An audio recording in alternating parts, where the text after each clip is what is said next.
writing as a buffer between these layers of her days, Jo Barney is finally able to write almost full-time. She still cleans the house and wipes a little, but she's pleased that her essays and short stories have found places in literary magazines and other publications. At one point, she gathered courage to begin writing novels for contemporary women about teaching and counseling, Wednesday Club, mothering and wifing, Mom, friendships, the solarium, and Graffiti Grandma, about an older lady who likes to clean, specifically the tag mailboxes in her neighborhood. She feels so fortunate to have the chance to look back and find truths that not only are meaningful to her, but to many other women. She admits that the serial killer in Graffiti Grandma arrived after her son Tom advised her to get a little action into Grandma's story. She thinks that he was right about Grandma and maybe even about herself, and she's working on it. The action part, not the killer part. This latest novel is available in ebook form and as a paperback. And one final housekeeping, you have 15 minutes. I'll be in the back. I'll be waving, throwing things at you if you're going over 15. Here's Jo Barney.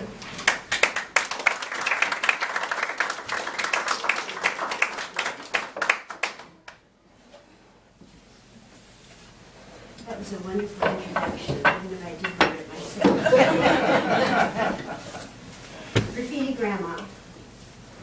Ellie is a crabby old woman who cleans graffiti off of local mailboxes. When she meets Sarah, a black-haired teenager in goth garb and makeup, neither imagines that they will join forces to stop a psychotic killer of homeless young people in a neighborhood, park, and forest.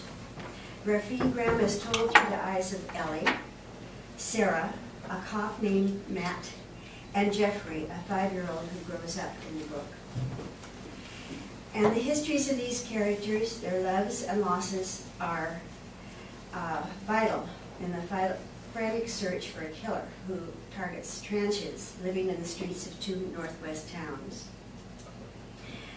Tonight you'll meet all 4 of these people through excerpts from the early chapters of my book. Sarah, October 2009. It was chilly that morning and we shivered a little as we headed toward the first mailbox, me in my punk clothes, Ellie in her old lady sweatshirt and red sneakers. She had her supplies and towels in an old garbage bag like usual. And I could tell that she was still mad at me, at my not knowing how the graffiti got on the boxes. I was thinking about that too, but she didn't know the whole story then. Spray, Ellie ordered, and I stopped remembering and pointed the bottle at the mailbox in front of me. We scrubbed, Ellie not talking to me yet. After a couple of minutes, the black polish on my fingernails began to melt like paint scrawls that we were working on, and Ellie muttered, "Good," when she saw me rubbing at them. As soon as the box was clean as Graffiti X could get it, we headed toward the next one. By the time we got to the street with the big trees, I was getting hot and glad for what little shade was left, the limbs above me almost bare, leaves crunched under my boots. The people who lived in these places are rich. I could tell by the doors, by the polished brass knobs, by the pots of flowers. They must sit in their upstairs terraces and feel like they are living in the arms of the trees. I was imagining eating breakfast 4 stories up and feeding a squirrel a piece of pancake when I stumbled and heard the heel of my boot snap. Shit. My only shoes was my first thought. I had to walk like a cripple, one leg long, one leg short. "Take them off," Ellie said, shaking her gray head at me. "Stupid to wear boots like that. You look like a baby hooker." She took the bag of supplies from me and I leaned against a tree and pulled them off. The cold from the sidewalk seeped through the leaves and into my toes. The look on Ellie's face told me not to complain. I watched where I was going, hoping I wouldn't step on dog poop or something yucky under the leaves, and that's when I saw the white basketball shoe sticking up from a pile of debris at the curb. Someone must have lost it, except that the shoe had a sock in it, and in the sock, a leg. I grabbed Ellie's arm and pointed. She made a sound like she was choking. I ran to the gutter and pushed sticks and leaves away from the rest of the leg. I saw familiar worn denim jeans, recognized a plaid patch on the thigh, a hand I knew because of the small ink tattoo of a smiley face at the wrist. I was bawling by the time I uncovered his head, pushed bits of dirt from his eyes, understood he was dead. Peter, my Peter. Ellie, September 2009, 2 weeks earlier. I'm muttering ancient thoughts when I notice the girl standing on the corner looking at me. Black boots, net stockings, holes at the knees, a tacky black skirt under a fat jacket, its elbows patched. Her black hair looks plastic, her dark-rimmed eyes shiny blue. She cocks her head at me like a curious crow. She frowns. Hey, that was really pretty.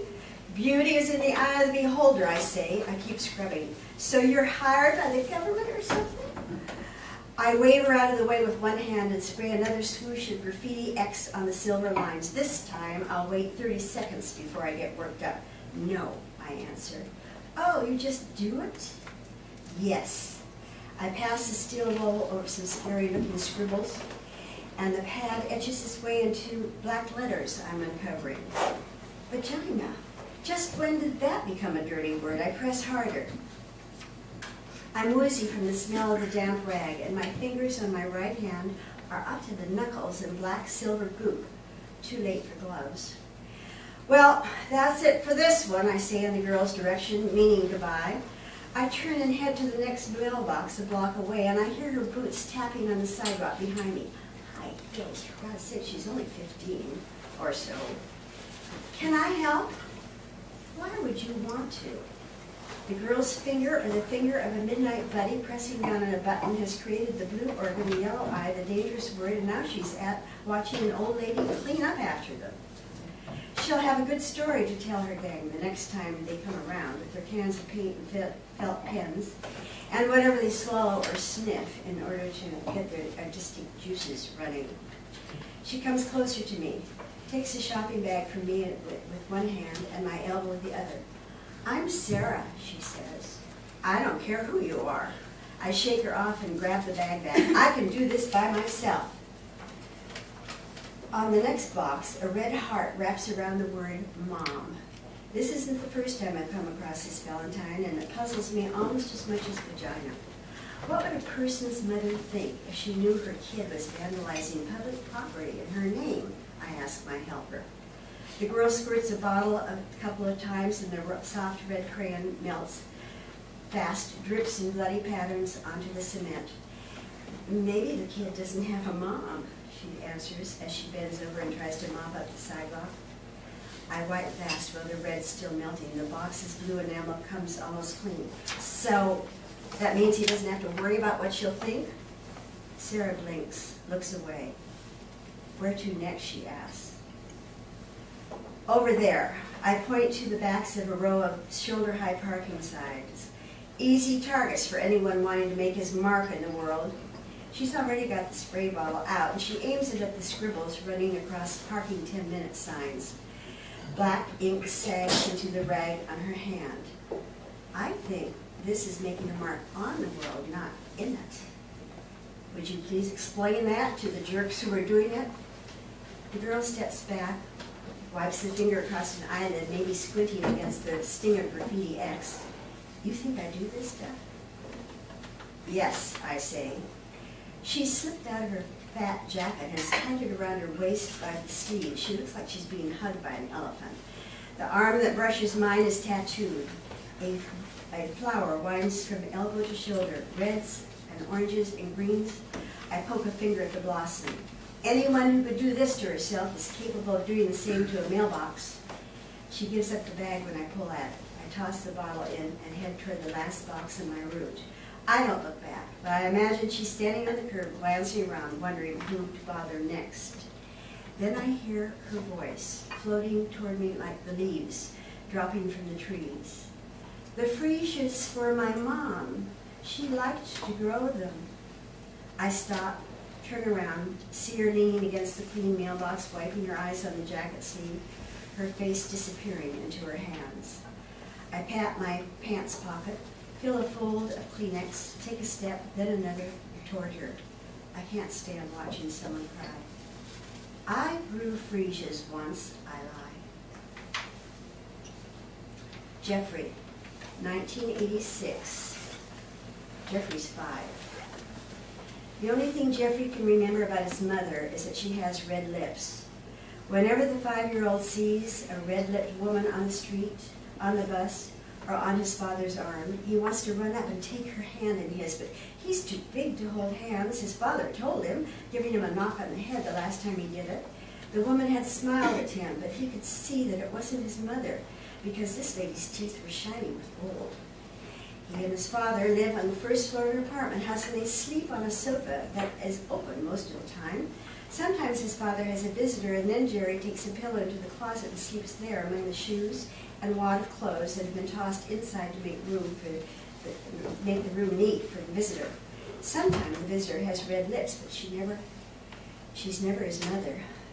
Finally, his father tells him to stop being so fucking stupid this morning. He can't stop crying after he finds a lady sleeping crosswise on the sofa. Her hair touching the floor, her red lipstick smeared like jam across her face. Jeffrey realizes and understands then that his mother is gone, for sure. Off somewhere, the bitch, the way his mother says it. His father says it, his hand flinging out and bumping into the bottle that lives on the table. The boy knows 2 things. His father hates his mother, and his father will hit him if he asks one more time. Matt Trumbull.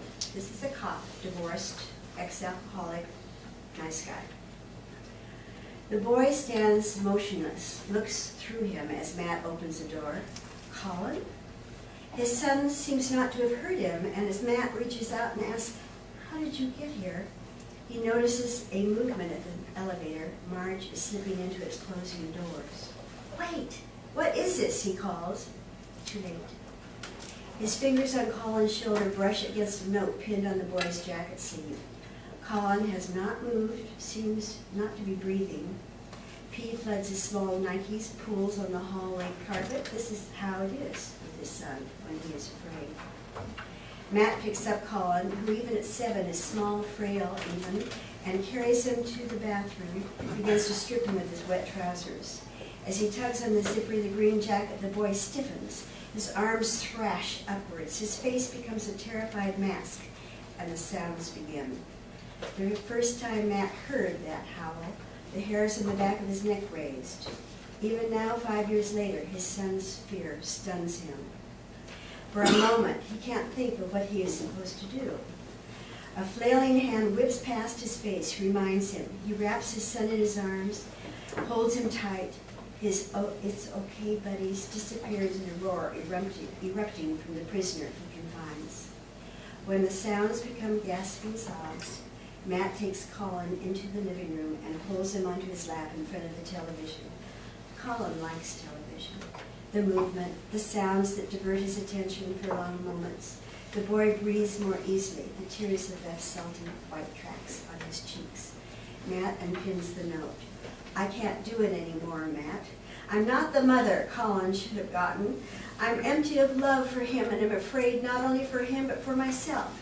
He's yours from now on. Don't try to find me. I won't be there. I'm sorry, Marge."